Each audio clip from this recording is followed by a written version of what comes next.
Obviously, a couple of new kickers and punters into the situation this year with the first team.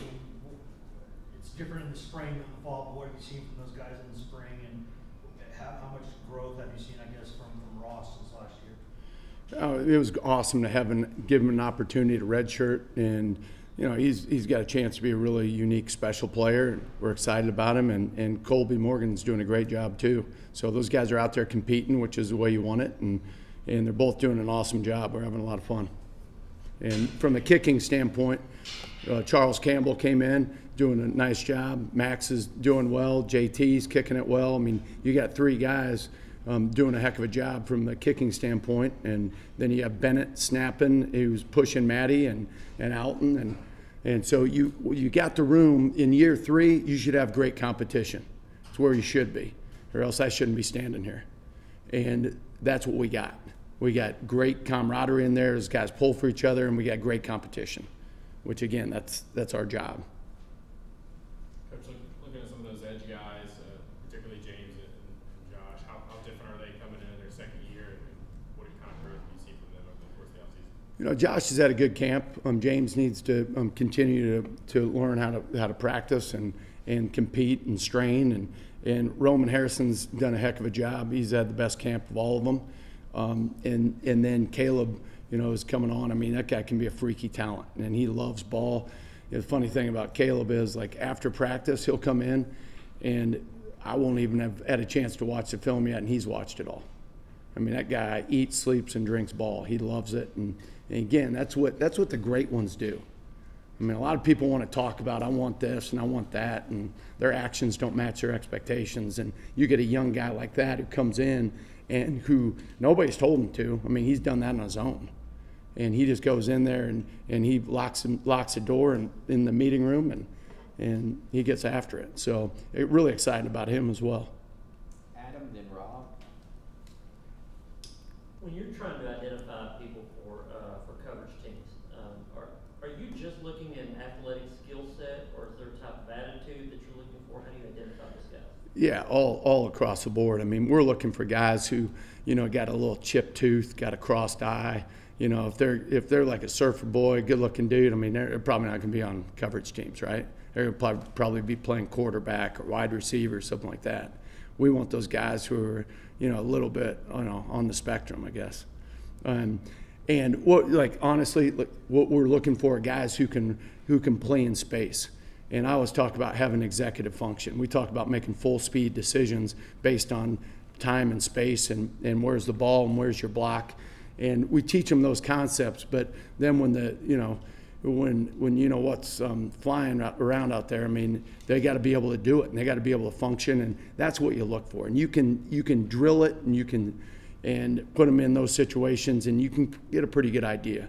As you hit on, our job on special teams is to take 125 guys on this roster and divide it up and go, okay, what is his skill set? What is his skill set? What can he do from a team standpoint? Coach, you mentioned Roman. What specifically has he done, this spring, this offseason, sort of help him take another step? He should. I mean, he should. I mean, he's a senior, and he should. That's what he should be doing. And he's been consistent. He's been consistent in meetings. He's stacked 12 great practices together, but that's his job. And he's taken ownership in that, and so he's doing nothing other than what he's supposed to be doing, which is what we want. Ben, I was also going to ask you about Roman, just with Byron moving on. Have you seen him kind of step up and be that leader in the room for you, and how has he grown as a leader this offseason? It's still a work in progress. I mean, just being honest and transparent, and he'd tell you the same thing. In order to lead, you gotta set the standard, right? You gotta uphold the standard, and you gotta make sure that your other guys in that room are upholding it. And that's what we're working towards right now. It's still a work in progress. For Charles Campbell, what have you really seen out of him that makes you excited about what he could potentially do this season? He's got a tremendous competitive spirit, a great mind as far as he's able to snap and clear and focus and refocus. He might hit a bad one and it doesn't affect his next one.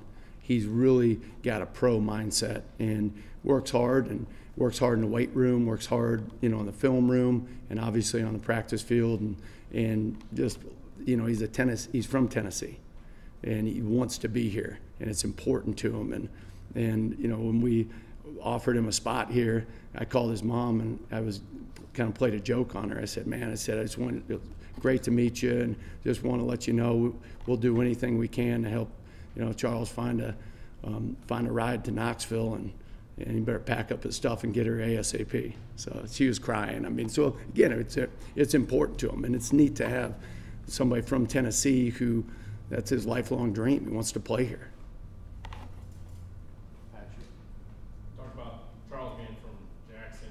Jackson's from Australia. How did you find him? Kind of how's the culture adjustment been for him coming to not only a new team, new sport, but an entirely new country as well? It probably about 20 years ago, when I was coaching another SEC school, started dealing with some Australian punters, and over the years at different stops had different Australian punters. So I've got a great relationship with the guys over there who run the pro kick program. And so, you know, Johnny and I go back 20 years ago. That's the guy who runs it, and he's awesome. And so just watching their guys and understanding what we wanted in a skill set, and we got what we wanted. And as far as his acclimating, I mean, he's a tremendous leader. Think about this. It's really interesting. When you're in Australia and you're in high school, you aspire to get drafted out of high school to play Australian rules football. And there's two levels. There's like an NFL level, and then there's kind of like a minor league level.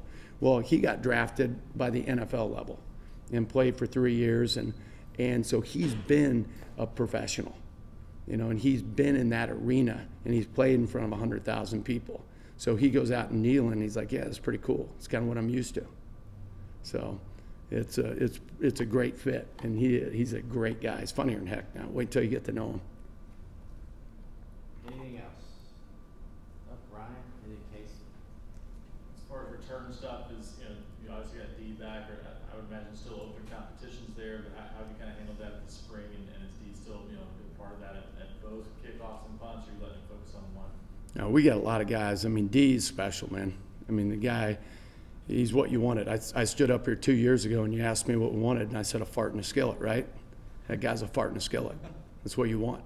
And so every time that ball's punted, and in three, we give them a chance to get that thing started, everybody kneeling should be holding their breath.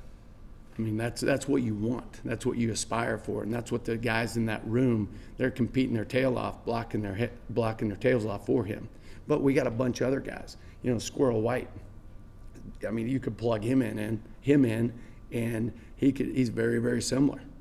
And Sampson has come a long way. Cam Selden is special back there, and so we're going to start a tradition around here. And I know we've had some great ones in the past, and that's what we're going to do. Casey? As a group, what was the expectation coming into the spring for special teams, and how have you seen them live up to that over these last 4 weeks? The expectation, Coach Heupel said it when we got here, is to be the best. That's the standard. And last year we were, ranked second in the SEC. That's not good enough. And so we got the talent in that room to do it. And it's just a matter of you got to go earn it. And so that's what our focus has been, is on finding those ways to just continue to push the envelope and get better, and continue to teach it better, continue to drill it better, and just so our guys understand the concepts. And we've worked our tail off, but that's our job. And we're not going to stop till we're the best. Vince? I know the crowd isn't going to compare to a regular season game, but having recruits on campus at this stage, when a lot of recruits are making decisions earlier and earlier, how influential can it be with a good atmosphere and having them on campus to see how you guys operate a spring game and do things around here in Tennessee? That's huge. I mean, these guys, everybody in the country talks about Neyland Stadium, and everybody in the country is talking about the games that were played there last year and in the past, and so all the recruits, I mean, they feel that. they've not only been here and seen it firsthand, but they know and they want to play in that type of environment. You want to play as a player, you want to play somewhere where it's important. As a coach, you want to play somewhere, or you want to coach somewhere where it's important. And it's pretty damn important over there. I mean, Peyton Manning said it best year one when we got here. He looked at Coach Heupel and he goes, man, you know, if the Colts lose, you know, I'm all right. If the Broncos lose, I'm good. He goes, but if the Vols lose on Saturday, it hurts my soul. And there's a lot of other people. There's 103,000 people every Saturday who will say the same thing, and there's probably 1 million more watching at home. So it's important here, and those guys feel that. All right, thank you, Coach. Yep, appreciate it.